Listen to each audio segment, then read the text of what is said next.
Guys, welcome back to Medical Coding with Blue. It is Q&A Tuesday. All right. So I'm going to start off today's episode a little different, okay? We're going to talk about a question that I've been getting a lot of in the last couple of weeks. And it's going to depend on how long I talk about it, whether or not I still talk about the other questions. I may do a separate episode for the questions that I have for Q&A Tuesday, but I wanted to go ahead and address this right now while it's fresh in my mind as well. All right, lots of people are asking me about the Certified Coding Associate credential through the American Health Information Management Association, the CCA, okay? Now, the CCA is a credential that I currently hold, okay? Now, I've mentioned that I'm working on stuff in the background, but right now we're not talking about me. We are talking about the CCA, okay? Now, let's see, how do I say this? When you are looking up information and you want to start becoming a medical coder and you want to know which credential to take, okay? A lot of times programs may say that they train for the CCA, or you can sit for the CPC, which is the Certified Professional Coder through the AAPC, through the American Academy of Professional Coders, okay? Now, I belong to AHIMA. All right, because I have the CCA. If you ask me my advice, I am always going to recommend the AHIMA route, okay? That is just me. There is, not to say that there is anything wrong before all the comments start and all the little dislikes start. I'm saying this first. I am with them, which is why I recommend them, because I know what they are all about. I don't know anything about AAPC, but I know that there are fine coders that are with AAPC, okay? I'm not saying one is over the other one. I am just saying if you come to me and you ask me, I will recommend AHIMA because that is the one that I know. I have been with the association for over 10 years, so I am very familiar with them, okay? Now, when you are going to these programs and they say, oh yes, you can, when you finish our program, you can sit for AAPC credential, the CPC A, or you can sit for AHIMA's credential, the CCA, okay? And then you have a choice to decide whichever route that you want to go. A lot of people say things about both credentials, okay? And they're not very pleasant things, okay? And now it's going to depend on where in the U.S. you are, okay? Because some regions of the U.S. are heavy on AHIMA credentials. They want AHIMA credentials. If you have AHIMA, you know, it's going to be easier to find work and things like that. If you are in a certain area where they're like, okay, well, we accept AAPC and, you know, all of our coders are AAPC, we're all familiar with this, AAPC people are welcome as well. It's going to depend on where you are. Now, I would recommend that you look in your area to see what credentials they're looking for if you are not sure which association to go with. Now, I've mentioned this before, to look at both websites, and I always list both websites. Even though I am with AHIMA, I always list AAPC as well, because I want people to have the option of doing whatever they want, and I don't want to appear biased towards one over the other one. Now, even though, yes, I just said that I would always recommend them, I am giving you guys all of the information that you need to be able to decide for yourselves which way you want to go, which path you want to go, okay? So I'm always trying to be fair in that, okay? So I'm going to make that clear. If you ask me, I will always recommend AHIMA because, like I said, I've been with them for over 10 years and I am familiar with the organization. If it was me back then still deciding which association to go with, I would pick AHIMA, okay? Now, before people say, well, people don't want the CCA and you know, they would rather have the CPC. Okay, the CCA is a very much viable credential, okay? There are still job listings out there that have, we accept CCA, okay? Why else would they have this credential still, okay? By one of the most respected medical coding associations in the industry. Why would they still have it if it wasn't such a good credential? Okay, it is a good credential. I've gotten hired more than once with this credential, okay? So I want to make that very clear, all right? There is nothing wrong with the CCA. There is nothing wrong with the CPC. Now, it is going to take some finesse, whether you have a CCA, a CCS or CCSP, or a CPC. If this is your first time getting a job as a medical coder, it is still going to take you a minute to get in anywhere, regardless of whether you have a CCA, CCS, or CCSP, okay? Because they're still going to want you to have experience. So it's all going to depend on the area and how you're bringing your A game, because you got to be able to bring your A game, okay? And we've talked about this because of Vlogmas, talking about professional dress and things like that, and being a high caliber coder. And what I mean when I say that is knowing your guidelines, knowing how to code. Right when you're walking in the door, you need to know how to code, okay? And every facility is different.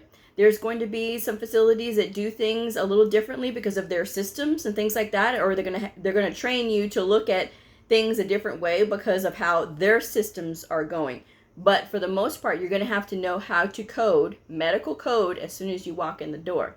This is why being a high caliber coder is very important, and knowing all of the things that I've talked about, anatomy, physiology, medical terminology, and how to navigate those books is very, very important. You have to know which books correlate with which setting, okay?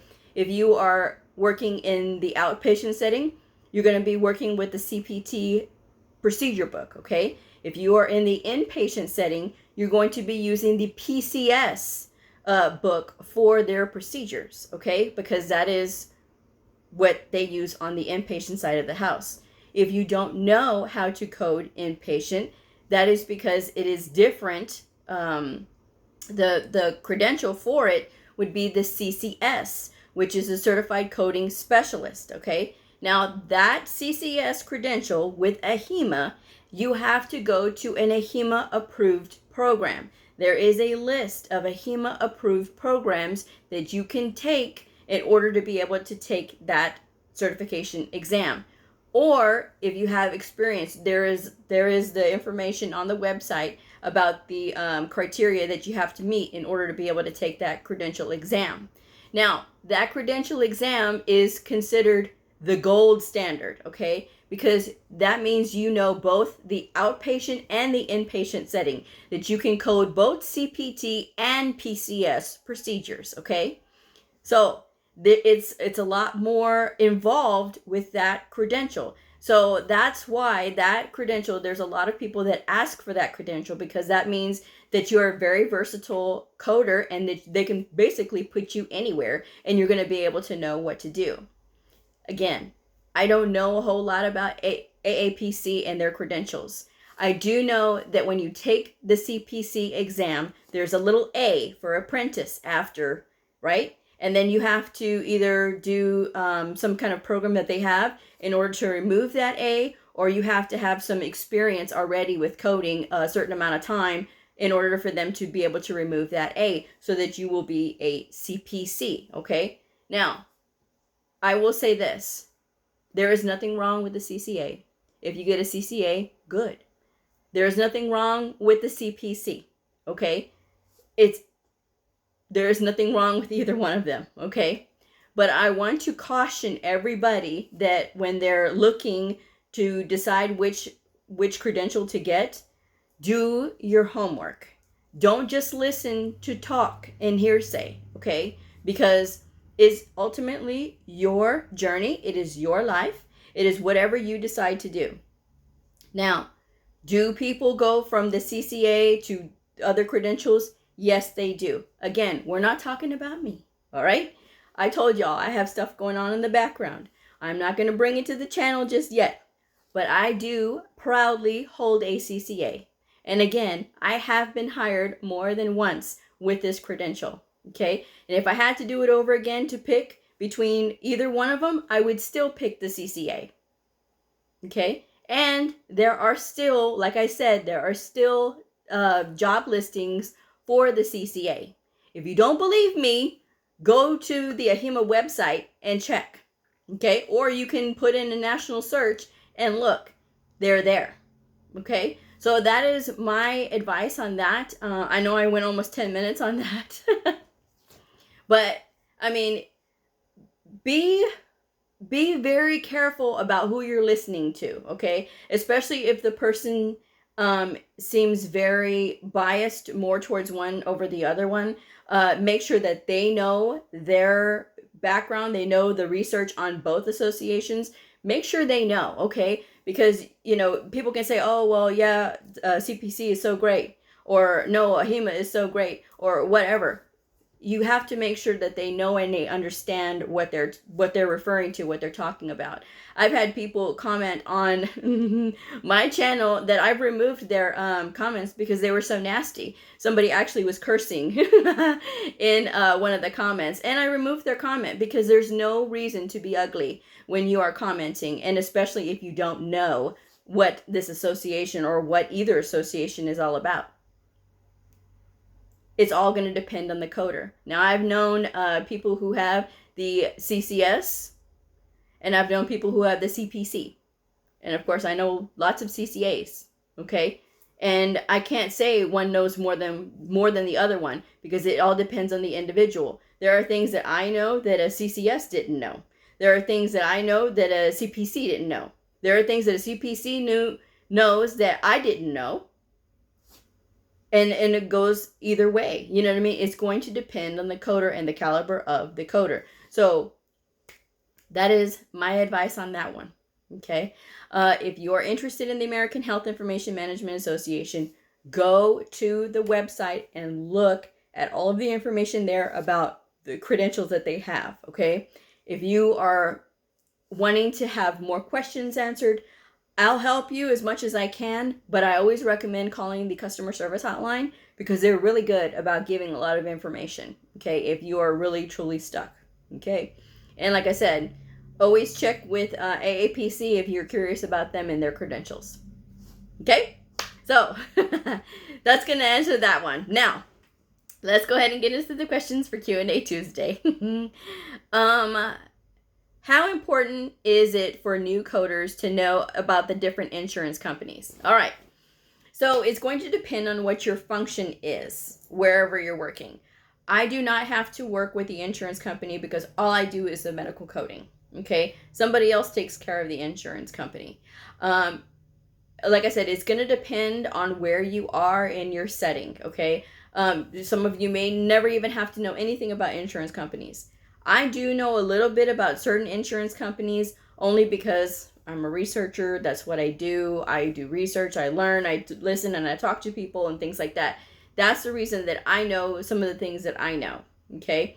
Now, if you were to tell me to actively bill, I would be like a fish out of water because I only know certain things. I don't know a lot. So it's, like I said, it's going to depend on where you work. But if you are asking if it is absolutely necessary as a medical coder to know insurance companies like right off the street, I would say no, because if there's going to be any kind of training, that is what they will train you on. Okay? So I wouldn't worry about that one. Number 2, what evaluation and management book do I recommend? I'm going to be leaving the link to this wonderful book from Optum 360. Now, I talked about it in the community tab. They have this awesome book, and it's all about evaluation and management and applying the principles and things like that. A lot of people have asked me what book did I use when I was in school. Keep in mind, guys, I was in school over 10 years ago. So that book is way out of date. You always want to go with the latest. Is if you can get the current year, or if you can get maybe 1 year last year. I mean, it's still, there's going to be updates, so you always want to try to get as most current as you can. But I will be leaving the link down in the description box below. And it may take me a minute because I always upload from my phone and then I'm trying to get the website. So, yeah. All right. So I will leave the link. And number 3, the Modifiers book. There is a new Modifiers book from Optum 360, and I believe it comes out in February of 2020. I'm so excited. It may be January or February. I'm not sure, but I'll leave the link for that book down in the description box below. It is a book totally about modifiers. completely and totally about modifiers. So if you are ever curious or to know and understand fully things about modifiers, that is the holy grail, okay? So I'm very excited about that book. All right, number 4. When is it necessary to pick up status codes like history of military deployment or oxygen use? All right. So if you have a patient, and we talked about this in yesterday's quiz, the answers to yesterday's quiz, when you have a patient that has a history of military deployment, it is always important to include that Z code when you're coding their encounter.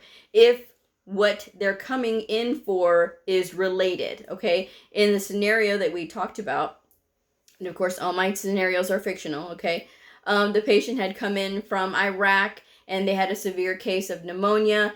Of course, it is important to go ahead and pick up that deployment code because the patient literally just came from Iraq and they were diagnosed with severe pneumonia. This is why they were brought back and they were getting evaluated in the ER so that they could, I guess, be admitted or whatever. Again, this is a made up scenario. So, but it is important because he was literally there and then he was, back stateside. So that in that instance, it would be important to pick up history of military deployment. So always look at the documentation and just see how this deployment history correlates with this visit, okay? It is just a status code, and a lot of times they use it for statistical purposes, but it is important to keep that information correct when you are coding. So be sure to just look at the documentation and see how it is in relation to that visit, okay? Oxygen use, long-term oxygen use. This is very important, especially for patients who have COPD. If they are actively on oxygen dependence, you want to go ahead and pick up that Z code, okay? Number 5. What about mass casualties? Okay. So something that I thought of the other day is one of the things, especially if you're working in a hospital, if you end up getting a job in a hospital, most coders will fall under the patient administration division, okay? That is the division that we are part of, okay? And when you are part of that, whenever the hospital has to, like there's a mass casualty, like, if there's a shooting and there's a lot of, casualties and things like that, or people have to go to the hospital and, everybody goes to this hospital and people are running around trying to fill out information, things like that. A lot of times medical coders are involved in that process because we are basically the record keepers and we're going to be taking down information from patients, and it depends on what plan your facility has. A lot of times these things are rehearsed so that way, in case, God forbid, something does happen, everybody's prepared and they know what to do. So that is part of the function of working in a hospital if you are a medical coder. So just be prepared for that. You may have to do instances where you're working in a mass casualty and you're part of the record keeping process. So that is something to know and to consider and think about. Okay. Because the hospitals that I've worked in, I have always been a part of the rehearsals and things like that. So unfortunately, it is a fact of life, but this is part of what we do. Okay, this is one of those other additional job functions. Okay, let's see. Number 6, do employers do drug testing? Absolutely. You can do they usually do drug testings before you start to make sure that you are clean. You're not going to pop positive for something illicit. And sometimes you may get randomly chosen for a drug screen. So always keep that in mind. It's very important to be ready at all times for anything. And you are working with patient information and you're working with lots of sensitive documents. So employers are going to want to make sure that you are of sound mind, to make sure that you are not doing, illicit drugs. And they want to make sure that you are clearly knowing in your alert at all times, because coding the wrong thing could have a huge impact for patients. Okay, so yes, sometimes they do randomly do drug testing on employees. Okay, and it may or may not be for cause. So that's just something to be aware of. Okay. Number 7, explain the RHIT and RHIA. So, the RHIT is a Registered Health Information Technician. Okay, that is the associate's degree. The RHIA is Registered Health Information Administrator, and that is the bachelor's degree. These are offered through the American Health Information Management Association. You have to sit for an approved health information management program in order to be able to sit for these credential exams, okay? For the RHIT or for the RHIA. You have to sit, you have to go to an approved program, okay? I almost said it backwards. But you have to have an approved program, because not all programs for HIM are approved through the American Health Information Management Association. So be sure to check the website to see if the program that you may want to take is on this approved list, okay? And again, I'll be leaving the link for AHIMA down in the description box below, okay? But you have to go through them. You cannot take this through AAPC. The RHIT and RHIA has nothing to do with AAPC. Those two are all AHIMA, okay? So, all right, and finally, number 8, because I'm about to run out of time.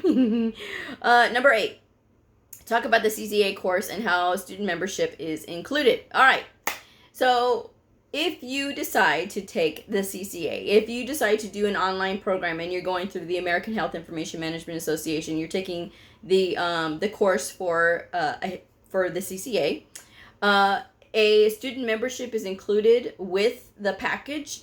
And with this student membership, okay, now this student membership is wonderful because it makes you eligible for discounts on the website. As far as like for conference, you get the student rate. So if you are interested in going to conference and you are taking the program through AHIMA, that would be the best time to get a ticket and go and see the conference, because it is literally a fraction of what you're going to pay if you have your full-fledged credential. So that is one added benefit of having the student membership through AHIMA. And I always wanted to mention that because, there's a lot of people that were interested in the CCA program. So, but yes, that is one added benefit to having that. So, yeah. So that is all the questions for today. Oh, wait a minute, one more. I have one more. Somebody was asking about the production. If you, at the end of the day, I've mentioned this, that I have to fill out a workload report. And this workload report has different cells because it's in a Excel spreadsheet.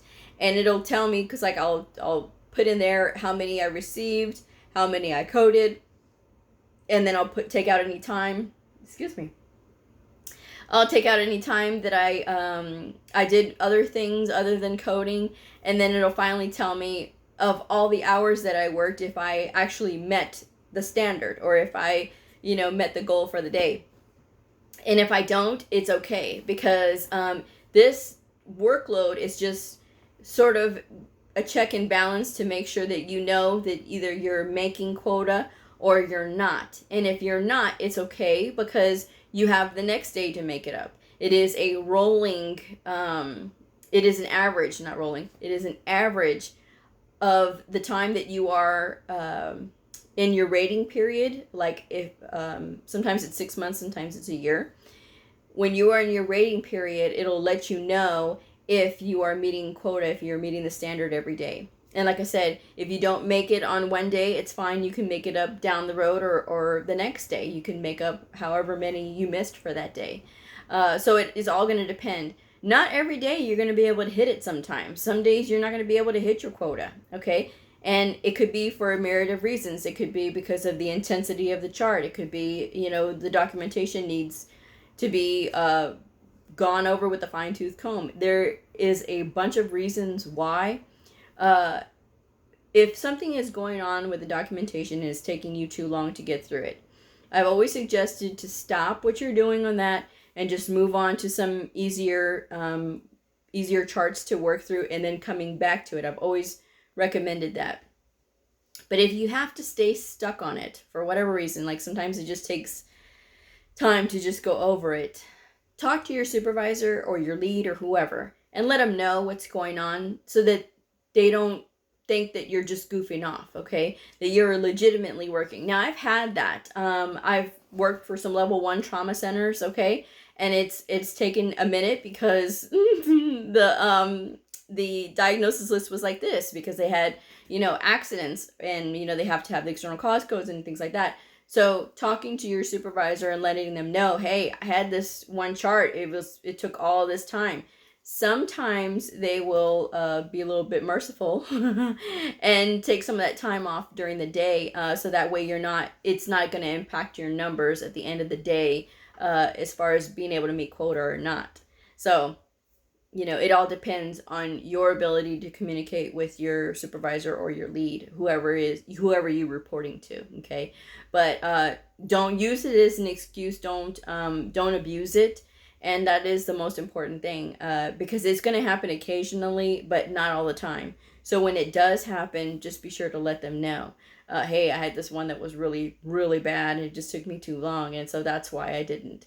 But always show that you are willing to try to make up for the time that you had devoted to this one later on down the road. So that's my advice on that one. I will go ahead and close this out because I still have to record Vlogmas. And today we're talking about shoes. I'm so excited.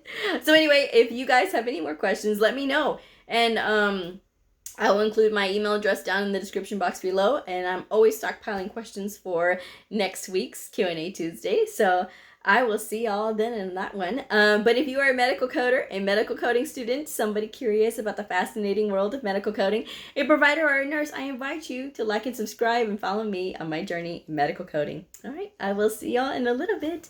Bye!